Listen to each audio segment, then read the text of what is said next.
Yeah, it's an interesting it's another interesting label for me when we say a dog is being unpredictable, because we have to kind of define what that means, especially when we're working with clients and how they're defining unpredictable. You know, we hear it a lot. You guys, I'm sure, hear the same thing, like, "Oh, it just happens out of the blue," or "He's such a good boy most of the time, except for when he bites grandma," or you know, that you so you hear these small slivers of undesirable behavior happening, and let's face it, the most aggression cases, the behavior is really happening less than 1/10 of the time because dogs aren't going to be biting every single day for hours a day, so we're looking at very, very small percentage of the time they actually are showing aggression.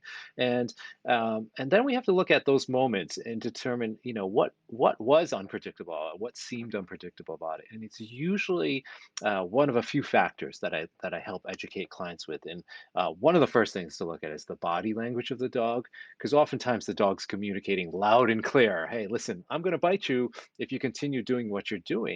It's just that the clients or a lot of people new to dogs might not recognize that the same way as we can as professionals.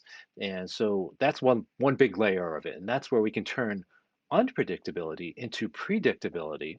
And the more you start to watch dogs, the more predictable everything gets, to the point where it gets a little um, strange when other people watch you seeing dogs.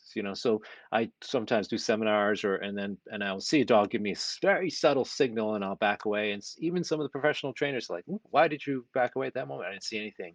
And then you go back and you can either play the video or show what's happening. You can catch those subtleties, and then you're like, then it becomes predictable. But like, if I went further, there's a high probability this dog would have escalated.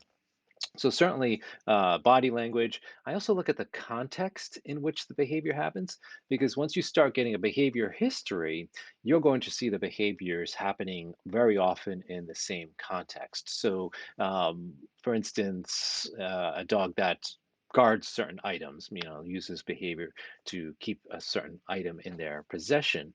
And then you start to look at the context in which it happens. It might only happen with one certain type of toy or food, or around a certain area, or maybe they only display barking and lunging on leash towards certain dogs or certain people, and maybe the owner just hasn't recognized that yet. So once you identify the context and the triggers in the environment, then there's another layer of predictability. And the final one I also help clients understand is what we call distant antecedents. That's like the fancy term for things that happen to the dog that are going to make it more likely for them to display aggressive behavior later on, or right after that particular negative event. And it happens to humans and all animals all the time, So, and the analogy I use is, for instance, you're coming home from work and you're driving and somebody cuts you off and flips you the bird, and just, you start getting grumpy, and then you get home and, like, the some other neighbor's dog pooped on your lawn, and then you finally get in the house, and then your partner's like, "Can you do the dishes? Do the dishes or take the garbage out." And you can, you're all fueled up, angry, and like, "No, I'm not going to do that."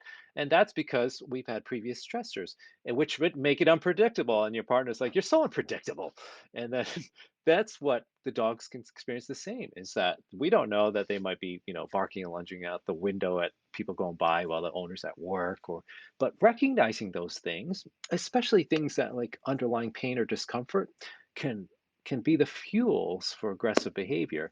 And if the clients are getting good at recognizing those factors as well, then they're going to be able to also see something else that can help them predict when their dog might be more likely to behave aggressively. So I think for we can change unpredictability to predictability through education and helping the clients understand what's going on with their dog.